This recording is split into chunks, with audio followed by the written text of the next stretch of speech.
When most people turn 48, they're worried about their knees clicking when they stand up, but Jeff Hardy said, "Hold my face paint," and decided to launch himself off a ladder through a table because apparently aging gracefully is for quitters.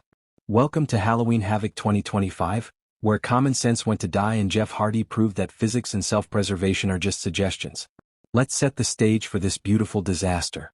The Hardy Boyz rolled into NXT Halloween Havoc as double champions, holding both the NXT Tag Team Championships and the TNA Tag Titles simultaneously.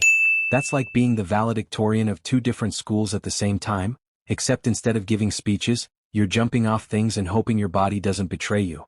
For this particular night, they were only defending the NXT Tag Team Titles against DarkState, a hot up-and-coming team that probably woke up that morning thinking they had zero chance of leaving with gold.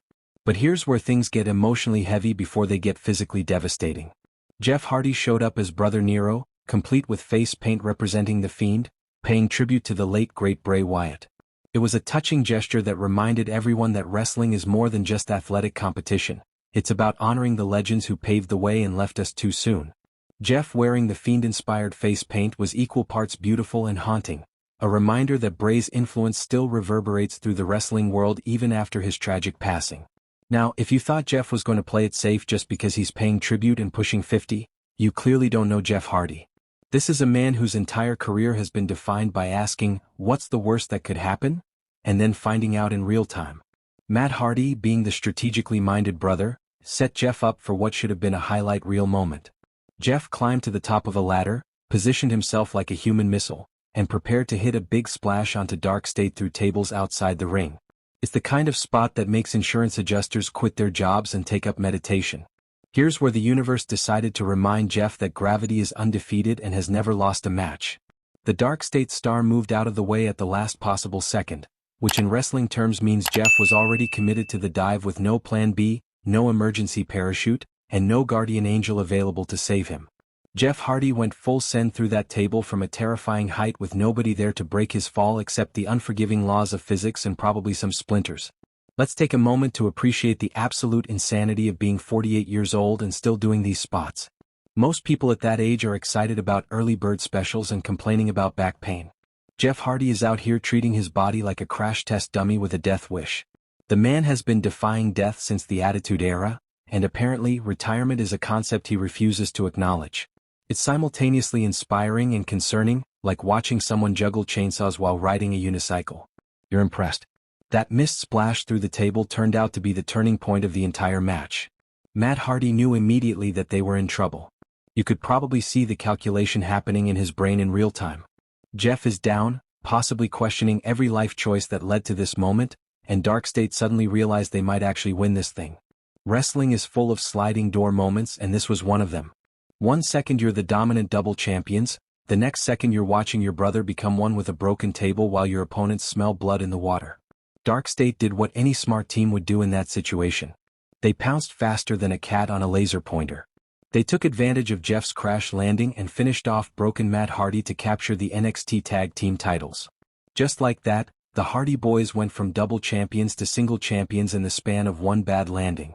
It's the kind of momentum shift that reminds you why wrestling is so unpredictable. One moment of miscalculation, one missed splash, and suddenly the entire landscape of the tag team division has changed.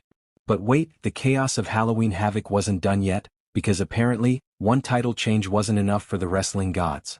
Blake Monroe defeated Zarya, who was serving as a proxy for Sol Ruca, to become the new NXT Women's North American Champion.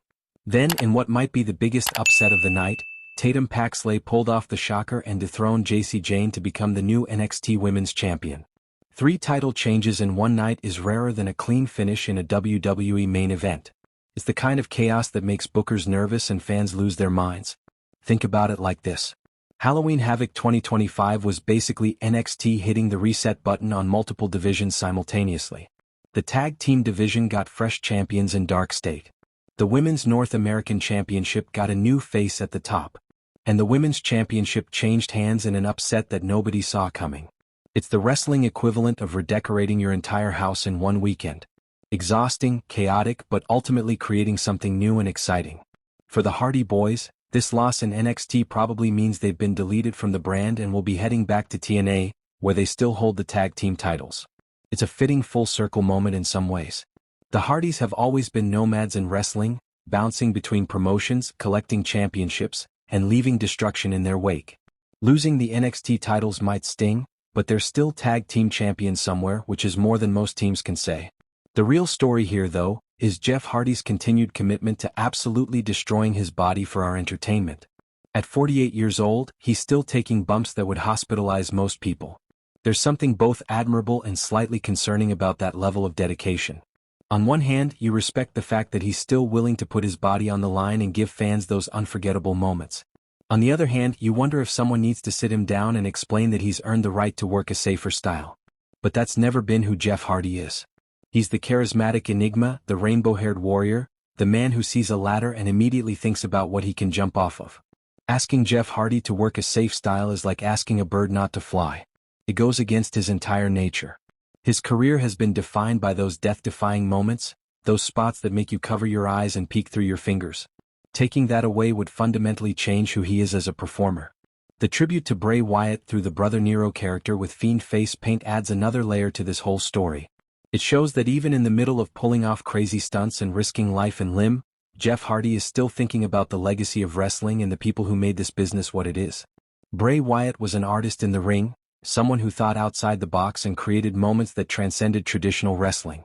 Jeff honoring him by channeling that same creative energy is a beautiful gesture that didn't go unnoticed. Halloween Havoc 20